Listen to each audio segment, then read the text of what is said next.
Good morning, students.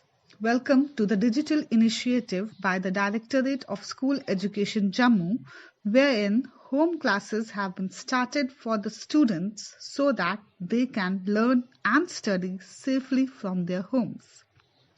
Myself, Saima Tak, Lecturer Commerce, presently posted at DITE Rajouri.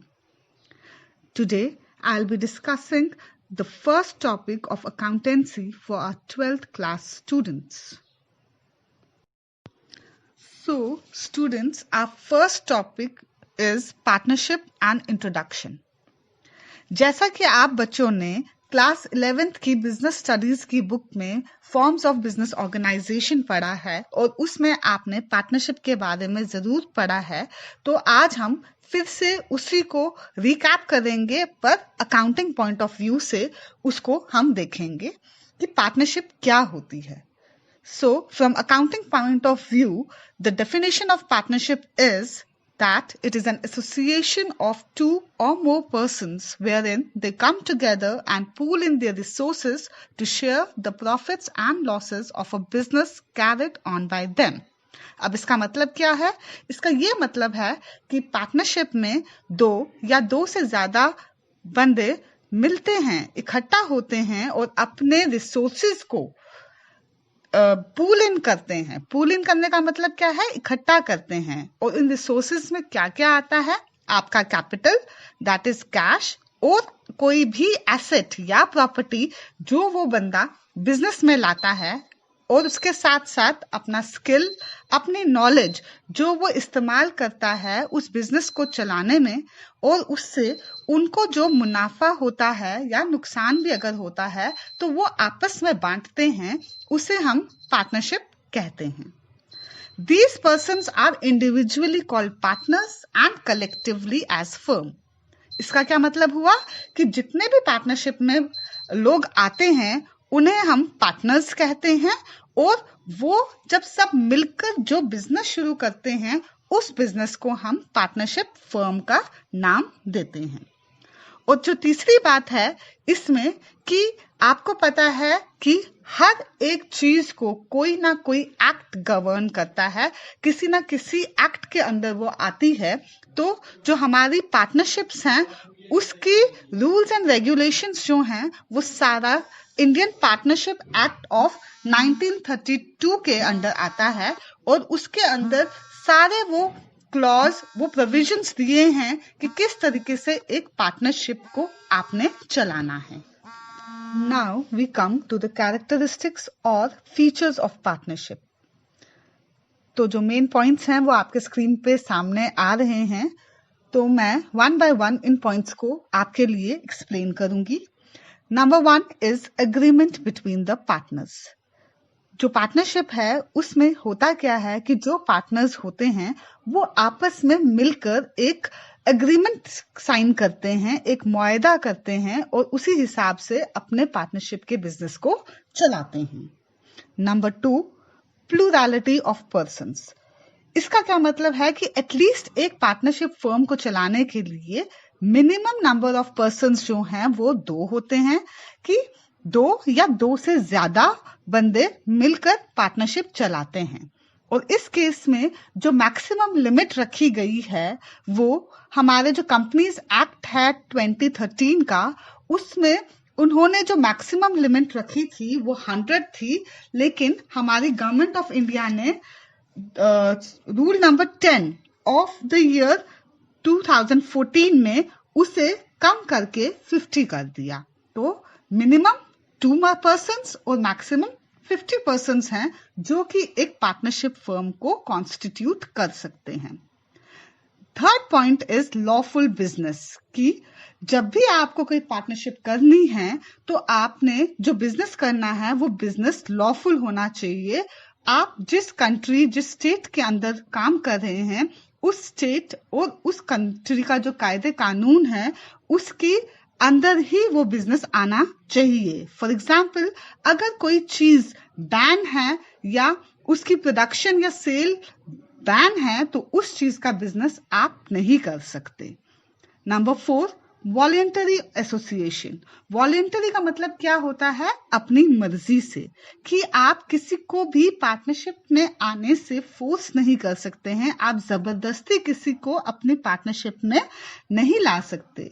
ये एक voluntary association है, हर एक बंदा खुद अपनी मर्जी से उस बिजनेस को ज्वाइन करता है। इसमें आप कोई भी किस्म का फोर्स इस्तेमाल नहीं कर सकते। Number 5, sharing of profits. ये मैं आपको पहले भी बता चुकी हूँ, क्योंकि जो पार्टनरशिप फर्म है ये एक इकोनॉमिक एक्टिविटी है जो कि पैसा कमाने, प्रॉफिट कमाने की मोटिव से की जाती है। तो इसमें मेन मकसद जो होता है बिजनेस का करने का वो यही होता है कि जो भी प्रॉफिट्स हो या लॉसेस हो वो पार्टनर्स आपस में बांटते हैं। Number 6, non transferability of interest. इसका यह मतलब है कि कोई भी पार्टनर अपना शेयर किसी तीसरे बंदे को, बाहर के बंदे को बिना बाकी पार्टनर्स की रजामंदी के ट्रांसफर नहीं कर सकता है। अगर फॉर एग्जाम्पल आप 20 लोग हैं या 30 लोग हैं और उनमें से एक भी बंदा मना कर दे तो आप अपना जो शेयर है या अपना जो हिस्सा है वो किसी बाहर के बंदे को ट्रांसफर नहीं कर सकते। Number 7, unlimited liability. इस कैरेक्टरिस्टिक के अंदर ये आता है कि जो पार्टनर्स हैं वो उनकी जो लायबिलिटी है वो अनलिमिटेड हो जाती है, इन अ सेंस कि अगर उनके बिजनेस में उनको कोई नुकसान होता है या उनको पैसा देना पड़ता है तो पार्टनर्स को जो वो ये नहीं कह सकते हैं कि हमने जो कैपिटल कंट्रीब्यूट किया है, जो पैसा दिया है, बस आप उसी में से ले लीजिए। नहीं, उन्हें अपनी पॉकेट में से, अपने प्राइवेट पैसे में से भी अगर दे के उस लायबिलिटी को पूरा करना हो तो उनको करना पड़ेगा। Number 8, collective management. इसका ये मतलब है, कलेक्टिव का मतलब है मिलजुल के, तो उस पार्टनरशिप बिजनेस को ये सारे पार्टनर्स मिलकर चलाते हैं। इसमें उनकी आपस की सहमति को देख के हो सकता है कि कुछ पार्टनर्स कुछ कम काम करें, कुछ ज्यादा करें, बट इसमें जो पार्टनरशिप फर्म है वो सबके कलेक्टिव एफर्ट्स की वजह से ही चलती है, सब मिलजुल कर काम करते हैं। Number 9, registration not compulsory. इसका यह मतलब है कि जैसे कि हमें कंपनीज को, जो आप आगे पढ़ेंगे, रजिस्टर करवाना पड़ता है रजिस्ट्रार ऑफ कंपनीज के पास, वैसे पार्टनरशिप की रजिस्ट्रेशन उतनी कंपल्सरी नहीं है।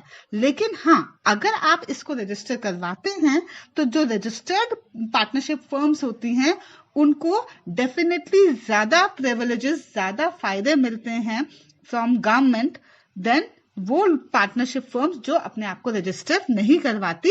बट एज सच कोई पाबंदी नहीं है, मैंडेटरी नहीं है कि आपको अपने आप को, अपनी पार्टनरशिप फर्म को रजिस्टर करवाना है। And number 10 is business can be carried on by all और any of the partners acting for all. इसका यही मतलब है कि सपोज अगर 50 लोग हैं या 20 लोग हैं, 30 लोग हैं, सब काम करें ये जरूरी नहीं है। आपस में उनके एग्रीमेंट, अपने आपस में वो एग्रीमेंट कर सकते हैं और कुछ लोग ही काम कर रहे हैं, कुछ लोग सिर्फ अपना कैपिटल इन्वेस्ट कर रहे हैं, तो वो चल जाता है। ये कोई जरूरी नहीं होता है कि सारे पार्टनर्स को एक्चुअल में अपना एक्टिव पार्टिसिपेशन मैनेजमेंट में देना ही देना है। तो होप आपको ये कैरेक्टरिस्टिक्स समझ आए होंगे। तो स्टूडेंट्स, अब हमारा जो अगला टॉपिक है वो है पार्टनरशिप डीड का। जैसे कि मैंने आप लोगों को बताया कि जो पार्टनरशिप है ये एक एग्रीमेंट है और ये जो एग्रीमेंट होता है ये बिटवीन द पार्टनर्स होता है और इसी एग्रीमेंट को हम पार्टनरशिप डीड कहते हैं। The agreement between the partners which defines the rules and regulations of the partnership firm drafted and signed by the partners is called partnership deed. इसका क्या मतलब है कि जो ये एग्रीमेंट है ये पार्टनर्स आपस में जितने भी पार्टनरशिप बिजनेस को चलाने के लिए रूल्स एंड रेगुलेशंस हैं आपस की सहमति से बनाते हैं किस तरीके से वो काम करेंगे, कैसे कैसे वो बिजनेस को चलाएंगे, ये सारे क्लॉजेस उसमें वो लिखे जाते हैं और उसको फिर ड्राफ्ट किया जाता है और सारे पार्टनर्स उसके ऊपर साइन करते हैं। वैसे तो ये जरूरी नहीं है कि पार्टनरशिप डीड राइटिंग में हो, ये ओरल भी हो सकती है, बट अकाउंटिंग और लीगल पॉइंट ऑफ व्यू से इसका रिटन में होना जरूरी है, क्योंकि अगर हम जबानी ही इसको रखेंगे तो उसकी कोई वैल्यू नहीं रहती, क्योंकि कल को कोई भी पार्टनर अपनी कही हुई बात से मुकर सकता है। तो जब आप इन राइटिंग आप उस एग्रीमेंट को रखते हैं और सारे पार्टनर्स उसको साइन करते हैं, तो वो एक लीगल डॉक्यूमेंट बन जाता है, जो कि फ्यूचर में अगर पार्टनर्स के बीच में कोई भी डिस्प्यूट अराइज हो जाता है, कोई भी कॉन्फ्लिक्ट होता है या कोई आपस में लड़ाई शुरू होती है, तो उसे सॉल्व करने के लिए उस पार्टनरशिप डीड को लीगल डॉक्यूमेंट की तरह आप कोर्ट में पेश कर सकते हैं। तो बेसिकली ये बहुत इंपॉर्टेंट डॉक्यूमेंट है, जिसमें कि पार्टनर्स के राइट्स, उनकी ड्यूटीज और लाइबिलिटीज सब कुछ रिकॉर्ड होता है, लिखा होता है। पार्टनरशिप के सारे क्लॉजेस लिखे होते हैं, वो किस तरीके से काम करेंगे वो सब डिटेल में लिखा होता है, और एंड में उसके ऊपर सारे पार्टनर्स का साइन होता है, जिससे कि वो एक ऑथेंटिकेटेड लीगल डॉक्यूमेंट बन जाता है। तो कभी कभी ऐसा होता है, जैसे कि मैंने आपको कहा कि वो जो पार्टनर्स हैं वो कोई भी पार्टनरशिप डीड नहीं बनाते हैं, तो उस केस में भी जो हमारा इंडियन पार्टनरशिप एक्ट ऑफ 1932 है, उन्होंने कुछ रूल्स हमें बताए हैं जो कि हर एक पार्टनरशिप को फॉलो करने हैं जिन्होंने पार्टनरशिप एग्रीमेंट या पार्टनरशिप डीड नहीं बनाई हो। That is rules applicable in the absence of any agreement. तो ये रूल्स फिर आपको फॉलो करना जरूरी हो जाते हैं, सो दैट आपके जो बिजनेस में पार्टनर्स के बीच में कोई कंफ्यूजन ना रहे। तो बेसिकली ये 5 रूल्स हैं जो कि इंडियन पार्टनरशिप एक्ट ने आपको दिए हैं in the absence of any agreement. तो सबसे पहला जो रूल है that is regarding sharing of profits and losses, और उसके लिए वो कहता है कि profits and losses are to be shared equally. इसका ये मतलब है कि अगर आपने कोई भी एग्रीमेंट नहीं किया है और उसमें नहीं बताया कि आप अपने प्रॉफिट्स या लॉसेस कैसे शेयर करेंगे, तो इरिस्पेक्टिव ऑफ द फैक्ट कि किसी ने कम कैपिटल दिया है या किसी ने ज्यादा कैपिटल दिया है, प्रॉफिट्स या लॉसेस सारे पार्टनर्स में इक्वली ही बटेंगे। इसमें आप ऐसा नहीं कह सकते कि कोई भी पार्टनर ये क्लेम नहीं कर सकता है कि मैंने ज्यादा पैसा दिया था तो इसीलिए मुझे प्रॉफिट का शेयर ज्यादा मिलना चाहिए। Number 2 is for the interest of on capital. So इस केस में no interest on capital is allowed. ऐसा होता है कि जब आप पार्टनरशिप एग्रीमेंट पार्टनर्स बनाते हैं तो वो उसमें अपने लिए जो उन्होंने कैपिटल इन्वेस्ट किया होता है उसके में इंटरेस्ट चार्ज करते हैं और फर्म से इंटरेस्ट लेते हैं। लेकिन अगर आपने कोई एग्रीमेंट नहीं किया है तो इस केस में कोई भी पार्टनर इंटरेस्ट ऑन कैपिटल को नहीं मांग सकता। इसी तरीके से number 3 is no interest on drawings is charged. अब आपको तो ये पता है कि ड्राइंग्स क्या होते हैं। ड्राइंग्स होते हैं कि अगर आप अपने पर्सनल खर्चे के लिए या पर्सनल यूज के लिए कोई बिजनेस में से पैसा या कोई गुड्स विड्रॉ करते हैं अपनी पर्सनल यूज के लिए, तो उसे हम ड्राइंग्स कहते हैं। तो इस केस में अगर आपने कोई एग्रीमेंट नहीं किया है तो पार्टनरशिप फर्म जो है वो किसी भी पार्टनर से कोई भी इंटरेस्ट चार्ज नहीं कर सकती ऐसी किसी भी ड्राइंग पर। Number 4 is interest at the rate of 6% per annum is to be paid on the advances or loans made by the partners to the firm.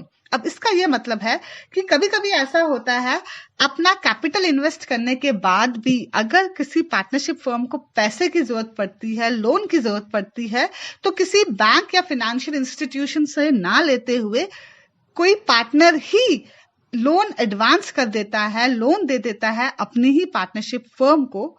तो अगर आपने कोई एग्रीमेंट नहीं साइन किया है, कोई पार्टनरशिप डीड नहीं बनाई है, तो उस केस में वो जो पार्टनर है जिसने लोन दिया हुआ है, he is entitle to receive interest at the rate of 6% per annum, यानी कि 6% साल का इंटरेस्ट उसके जो उसने लोन दिया है उस अमाउंट पे उसको मिलना चाहिए। Number 5 is no partner is entitled to any salary or remuneration for participating in the business of the firm. कि कोई भी पार्टनर ये नहीं कह सकता कि मैंने ज्यादा काम किया है या मैंने ज्यादा मेहनत की है तो मुझे उस काम की उस मेहनत के लिए कोई सैलरी या कमीशन या बोनस दिया जाए। ये सब बातें तभी हो सकती हैं जब पार्टनर्स ने पार्टनरशिप डीड बनाई है, उस एग्रीमेंट के अंदर ये क्लॉजेस रखे हों, तब जाके वो दे सकते हैं। इन केस आपने पार्टनरशिप एग्रीमेंट नहीं किया है तो ये 5 पॉइंट्स बहुत क्रूशियल हो जाते हैं जो कि आपके पार्टनरशिप एक्ट ने आपको दिए हैं और आपको इनको फॉलो करना पड़ता है। इसी के साथ स्टूडेंट्स आज की हमारी क्लास कंप्लीट होती है, जिसमें कि मैंने आपको पार्टनरशिप की इंट्रोडक्शन दे दी है और हमने इसके रिलेटेड थ्योरी पढ़ ली है। इसकी जो अकाउंटिंग यूटिलिटी है वो अब हम अपनी नेक्स्ट क्लास में पढ़ेंगे। आई होप आपको सब समझ आया हो। Thank you.